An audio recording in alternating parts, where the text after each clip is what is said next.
Lakeland Currents, your public affairs program for North Central Minnesota. Closed captioning is made possible by Bemidji Regional Airport, serving the region with daily flights to Minneapolis-St. Paul International Airport. More information available at bemidjiairport.org. Welcome to Lakeland Currents. I'm your host, Todd Haugen.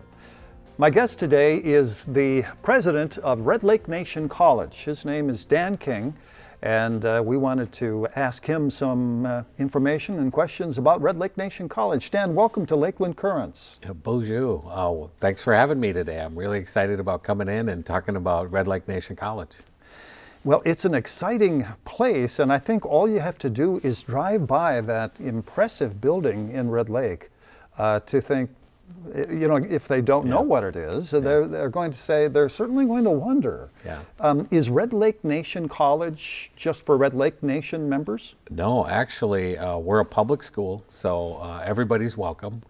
We get federal funds, so we cater to, obviously, to Native Americans.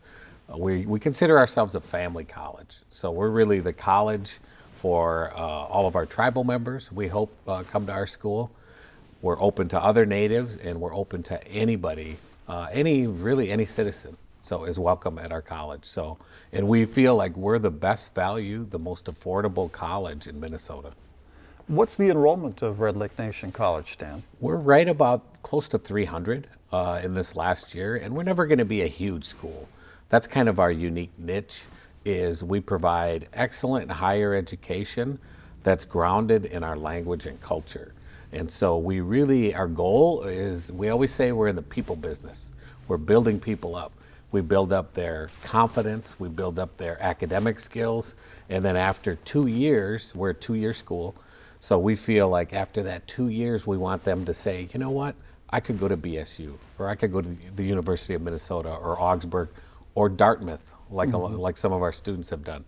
So once given the opportunity and the education, and then that self-pride and self-awareness of knowing about their culture, language, and their history, that builds our people up, and then they're ready to go to that next level. So that's really our mission.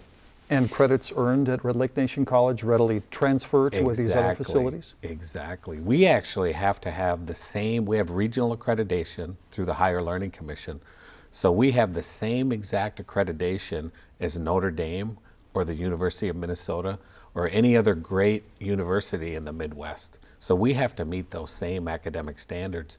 And then we have articulation agreements with all the other Minnesota state schools. So we kind of set our curriculum up so it matches perfectly with Minnesota, so that when our students want to transfer to BSU or somewhere else, they just say, oh, you're from Red Lake, we have an agreement, all your credits seamlessly transfer.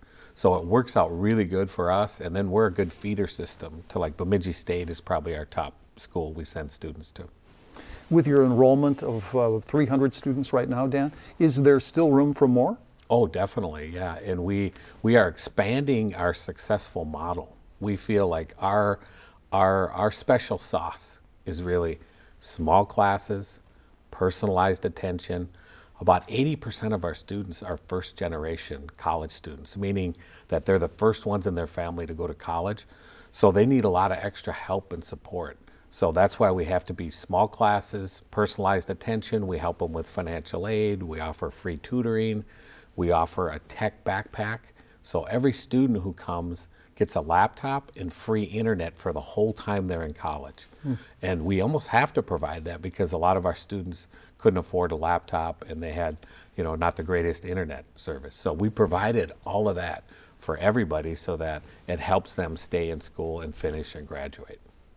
Do high school students at Red Lake High School, or any other high school for that matter, can they transfer their AP credits to Exactly, Red Lake Nation College? And we have a PSEO program. We actually work with Red Lake High School, and we've done it before with Trek High School in Bemidji, and now in Minneapolis we have 2 agreements with the schools down there, because we're transferring our successful model not only to serve our members on the reservation, but more and more of our members are living like in Minneapolis, St. Paul, the Twin Cities, Duluth, everywhere else. So we're serving them by offering this other campus that's right down there in downtown Minneapolis. So We're actually opening this spring in like March of 24, and it's serving not only our members, we have about 6,000 to 8,000 members down there, but the 50,000 Native Americans in the Twin Cities. So we'll be one of the first tribal colleges located in a major urban setting in the country. This will be the first time that's happening. So, you know, that's really what's happening is natives are moving off of the reservation. About 80% of natives in the country live off of reservations. And of those 80% who live off, 60% live in big cities like Minneapolis. So that's what we're striving to do, is to serve those members not only in person, but like how we do it, we call it high flex. So they're either in person or online. It's up to the student. We kind of had to do that during COVID, and it really worked well. So we're continuing that after. Yeah. It's pretty exciting about this new facility in the Twin Cities. Is this a brand new building, Dan? Well, it's an old building from 1905, and it's actually 3 buildings. It's like a little mini block. We're right across from US Bank Stadium. So we could actually throw a rock and hit US Bank Stadium. It's that close. So we're right across the street, and then the metro train goes right by our building. The bus lines go right by the building. It's in a nice up and coming area of downtown Minneapolis. We're kind of in the arts and theater district. So it's a beautiful facility. I love it when those old buildings get fixed up. You know, they look nice. So you're kind of paying respect to that history, but also updating. And so it's going to be a green 21st century campus with a 3rd floor rooftop overlooking the stadium and the skyline of Minneapolis. It's pretty amazing. So that's going to be a $16 million facility. So I'm really proud of our tribe for stepping up and really being the leaders to say we're going to make higher education like the cornerstone of what we do. We're investing in our tribal members. Because like up in Red Lake, you mentioned the beautiful campus with the 300-foot eagle wing, and you know, and that's really to show that, hey, we didn't want to just build a square box building. We wanted to build something that said something about who we are as a people, and we wanted to pay respect to our culture. So the eagle with the wings, you know, kind of like accepting people in, and it's been a really beautiful facility with just overlooking the gorgeous Red Lake, and it's on that 75-foot cliff, so it's gorgeous. So I think we have one of the prettiest college campuses in the country.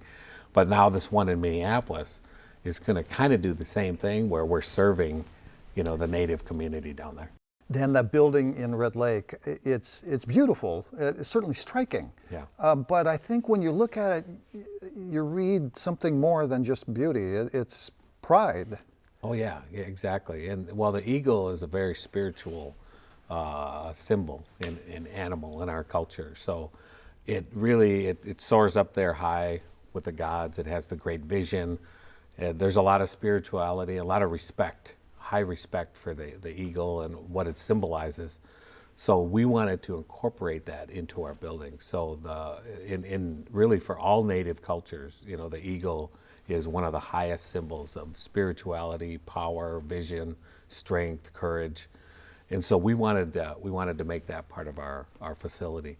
And it's really worked out that way. I remember when I was given a tour, when we opened the facility, we had one of our elders, I saw she had a tear in her eye, and I said, "What's the matter?" And she said, "I never thought we'd see a building like this on our reservation." And so there's a lot of pride in our facility. And so I couldn't be more proud of our tribal leadership for investing in that.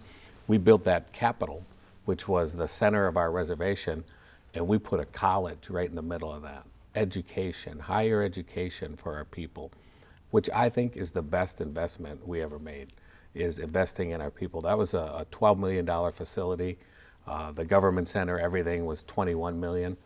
And then it's a $16 million facility down in downtown Minneapolis. So our tribal council has really gone all in. They put all the chips on the table and said, we need to educate our tribal members for the future. When we were building that campus in 2011, we did a market study to see if we had the critical mass to have a college to support one.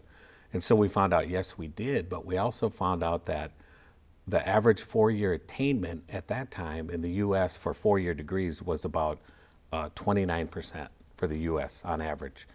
For a 4-year attainment for Red Lake, it was 1.5%. So that's not an education gap, that's an education canyon. So we need everything. We need teachers, we need doctors, lawyers, nurses, we need accountants, we need managers, we need social workers, we need everything. Any field you can think of, we need it. So that's why our tribe said, all right, do we want to continue on? We were like a satellite campus of Leech Lake. And I asked the council, I said, we could stay as a satellite of Leech Lake and be, Leech Lake Tribal College, Red Lake site. And we were doing okay doing that. But we said, no, they said, no, we want to be Red Lake Nation College. So I said, well, this is a long investment. We need a campus. It's 10 years to get accreditation and a big investment. So they made that big investment. So they invested, some years they were supporting us with $1 million in operational funds just to get to that point. So we got to that point, we got our accreditation, and then now we're expanding down to serve Minneapolis. So I give our tribal leadership a lot of credit for having the courage to say, all right, we're going all in on this. We want our tribal members trained for what in, let's say, 2050 is what our goal is, to be educationally sovereign, which would mean where we have enough tribal members to fill all our top positions. Whereas right now we can't. A lot of our teachers, a lot of our managers at our gaming operations, they're non-members. Like our DNR is a good example. We have one of the largest Department of Natural Resource departments in the country, about 55 people. Only a handful are tribal members. Why? Because we don't have water quality specialists. They don't have biology degrees. They don't have forestry management, degrees. And that's what we need in order to manage all of we have 1 million acres. We're one of the largest tribes in the country. We're actually bigger than the state of Rhode Island, our square footage, our mileage. So we are large, but we don't have enough tribal members to manage all that. So that's why we're looking at adding business programs, 4-year degrees down the road, and DNR, natural resources, nursing. So we're looking at adding a nursing program. So there's just a lot of needs with our tribe, but to me, it all starts with education. So I think education is kind of the key for us. What will be the enrollment capacity of the operation in the Twin Cities? I would say that's probably going to be about 400 or 500, just like it is up in Red Lake. Our capacity is about 525, so another 500 down there. So we're never going to be a huge college, and our membership's about 18,000 approximately. So, I would say, 1,000 probably capacity will be probably on the high end. I would see us being maybe 300 to 400 students on average at any time at the both locations. And Minneapolis might end up having more than Red Lake just because there's a bigger population down there. And you mentioned earlier what a great bargain Red Lake Nation College is. What does it cost to go to school there? We're about $195 a credit, which is way cheaper than if you look around at most schools, even state schools. We're about $4,200, $4,400 a year. Most state schools are about $10,000 to $12,000. Yep. Private schools or more are about mid-50s, yep. 50,000. I remember when I went to St. Thomas back in the day, that was a long time ago. Even that, it was like 15,000.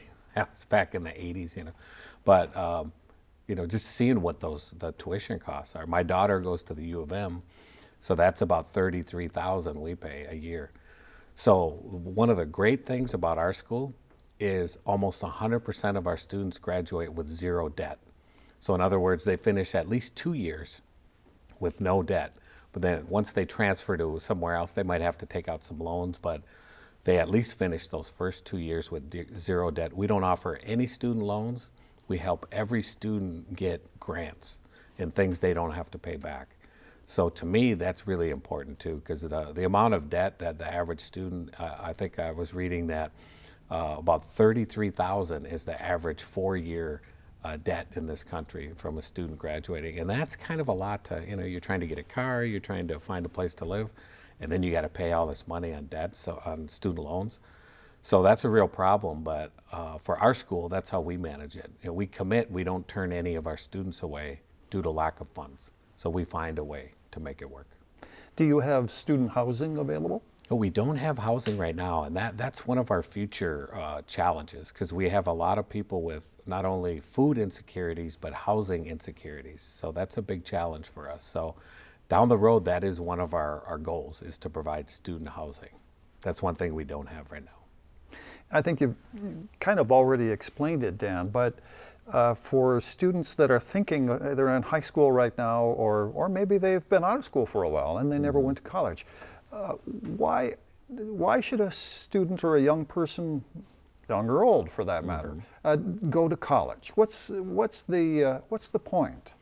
Well, I think overall just a broad education. I think it's a great thing to have even a liberal education, which is kind of what we provide right now. We provide that 2 years of general education, and then after the general education, then they would transfer to get a major at, like, whether computer science or business or nursing or whatever. But those first 2 years help you figure out what you want to do. And I think that's what that did for me too. I remember my first couple years in college, and there's a lot of fear that goes along. We all remember what it's like going to college. You don't know what's going to happen. It's just like the first day of high school, But I think for our tribal members, it's finding out about yourself, learning about your tribal history, your language, your culture, and then also planning for that next level. Because if we only have 1.5% of our tribal membership, and a lot of tribes are maybe not that low, but still way below the U.S. averages. So we don't have enough natives really across the country to manage their own tribes and to be leaders in their own communities. We need educated tribal members. So in order to survive in the future, I think it's that critical that we need to have our own tribal members to be the accountants, to be the doctors and the planners, and planning the strategy for our tribes and leading our tribes. So I think it's really transformational, and it's really a requirement. I tell our young people that, people like I'm one of the chiefs up in Red Lake, so I'm very proud of that. And that's a hereditary thing. That's nothing I did. It just, it goes down. We're one of the only tribes in the country that still has the chief system. So our chiefs going way back, and my great-great-great-grandfather was Maedway Onan, and he actually signed the treaty with Abraham Lincoln. So that created our tribe. So that passed down to me. So I sit in his seat on the tribal council now. But I tell our young people, they sacrificed a lot for us. So they didn't sell out our land up in Red Lake. They kept it all intact in one nice big square. We're one of only 2 tribes in the country that have that. So they did that to preserve. They were looking 7 generations into the future, and they were protecting us so that we have our reservation now. But now it's our time to do our business, and we have to get educated so that we can lead our tribe into the future. So now it's on our young people, and that's what I tell them. Your connection to the past is what you have to do now, and that's to get an education. So this is really our tribal future is on the line with education. It's that important. It's a critical issue for us. It's an exciting time, I would think, for folks like you in education that the culture is being recovered, because it's so long. Exactly. The language was almost lost, and I have to imagine the rates of people being able to speak the language today are higher than they've been for maybe 100 years. Yeah, it has gone down. We're losing a lot of our speakers. Most of the fluent Ojibwe speakers, they're in their late 60s, 70s, and 80s. And they're dying, so we need younger people to come up. And I think Red Lake is doing a good job, like with our tribal college, and now we have an immersion school that's teaching the youngest. And to me, that's really important too, is to do all that. Because once we get the youngest people educated in the language, and I'm not a language expert myself, but we have tribal members who can do that. I feel like my contribution is the business side. I used to manage casinos, and I never thought, if you asked me 10 years or 15 years ago, would you be president of a college? I would have said that's the last thing I would have thought I'd been doing. So it just happened that kind of fell into this job, and now that I'm doing it, though, it's probably the best thing I've ever done. And I feel like this is what I'm supposed to be doing right now, is making sure that our colleges are financially sustainable into the future, and that we're laying the foundation. And so that's kind of what I feel like I'm doing. It's kind of weird how that worked out. Like sometimes been doing my job and I feel like this is exactly what I'm supposed to be doing. All of my business training at St. Thomas and my education from Harvard is all designed to help me do what we're doing right now for our tribe. And so to build our tribe up for education. So, and the fact that our tribe is following that and doing it, and everybody's kind of moving in one direction for that, to support that, that's a really good feeling. Like I know we're making an impact and we're changing people's lives, because once they get educated, then we see a lot of parents going to school with their children. So they're getting education, and then their children are going. Our students are a little older. They average about 29 years old. Mostly they're female and with children. You know, about 70-80% of our students have children. So, yeah. Well, that has to be a challenge. I mean, you know, especially if you have children. Exactly. Is there any childcare available through the school? Yeah, we do have two daycare centers on our college. We have a GED program right in our college, and we kind of follow a business model. So what we do is we don't try to run things like a cafe. You know, I know how hard it is to run like a business, like a food business from the casinos. So we lease out space in our building. We lease it out to them and let them run it. You know, then it's a private person does that. Same thing with the daycares. You know, we have a Head Start program, we lease out the space and they run it. You know, we have the GED program, we let one of our tribal programs run that. We just lease out the space. So we don't try to do everything, but we try to make it so that our revenues are covering our expenses. So in a way, we kind of do things a lot different than normal colleges, but it's really helped us because right now our growth has been 25%. This year we grew 42.5%. Wow. Next year we're going to be about the same. So our numbers are going like this, whereas in the country, most education numbers are going the opposite way, and then they're closing and shutting down programs. And that's just partly just the number of people born in these certain years. We knew this was coming. The numbers are dropping. So it was kind of a natural thing, but then combined with COVID and everything else, you know, it's just kind of a perfect storm of declining enrollment. And you already mentioned it, but your students tend to be a little older than average? Yeah, older than mainstream. We're getting more and more right out of high school, but our average student is a little bit older. They're usually working and they're going back to school, and they have children at the same time. So they're juggling a lot, and I give them a lot of credit for doing that. But we offer a lot of extra support, free tutoring, like I mentioned, the laptops, free internet, wraparound services, student support. They can come in. We have a food shelf that's open. So we have to provide a lot of extra help that most mainstream schools don't. So we provide that help mainly because we need to. Are there some of your programs, Dan, that students can go through in 2 years and look to expect to get a high-paying or decent-paying job when they finish? Yeah. All of our students, they're either transferred to another school, and they're going to schools like BSU or Augsburg, University of Minnesota, where more and more go to the U of M. As I mentioned, we had one student go to Dartmouth.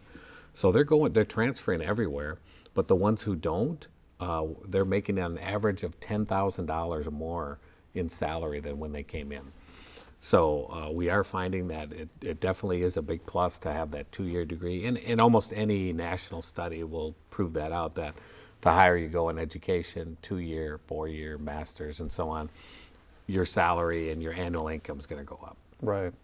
And if that person, whether they're a high school student or an adult who might consider themselves being older than average for going to college, if they think, yeah, I'd really like to, I really need to, but I have no idea how I would afford that. Is it fairly easy to secure these grants that you mentioned a little while ago? Yeah, it is a really unique time for natives anyway. And I tell our students this all the time. If we're trying to get a house, or trying to buy a job, or we go shopping in Walmart or something, we get treated a little differently. You know, we usually don't get the best opportunities, you know, or we might have a security person follow us around in a store, or we get pulled over because we have a license plate that is from a reservation or something. So there's a lot of disadvantages kind of built into the system everywhere. But for education, it's one of the areas where we actually have an advantage because there's a lot of federal aid. There's a lot of state aid. Most tribes have really good scholarships. So if you want to go to college and you're a Native person, and if you're a Red Lake member, there are many advantages. So that's what I always tell people. As long as you have this unique opportunity in a unique window where there's a lot of aid right now, a lot of financial aid, and the state of Minnesota has been great with supporting Indian education. So there's a lot of aid right now. So it's really to every person's advantage to get that education, get that degree. That's never going to hurt you. It's only going to open up more opportunities. Is this a good time of year to visit Red Lake Nation College? Oh, definitely, yeah, because we start actually pretty soon. In mid-January, we start spring term. You can start at either term, so a fall or spring term.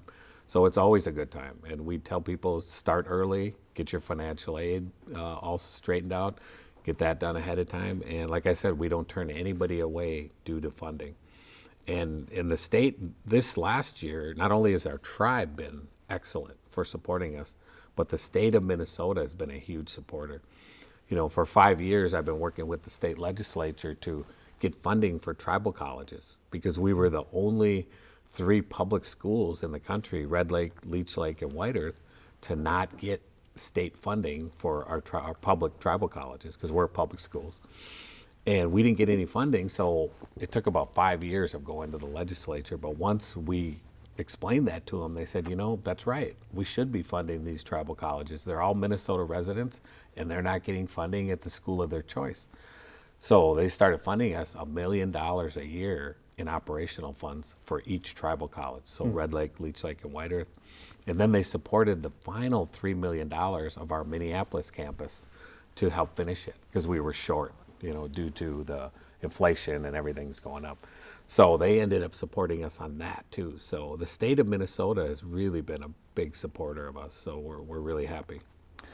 Dan King, we are out of time for this edition of Lakeland Current. So we really appreciate you coming into the studio today to record with us, and look forward to chatting again soon. Hopefully we can chat again next year. Sounds good. I'll come back. Dan King, the president of Red Lake Nation College, our guest for Lakeland Currents. Thank you for watching, and thank you for your support of Lakeland PBS.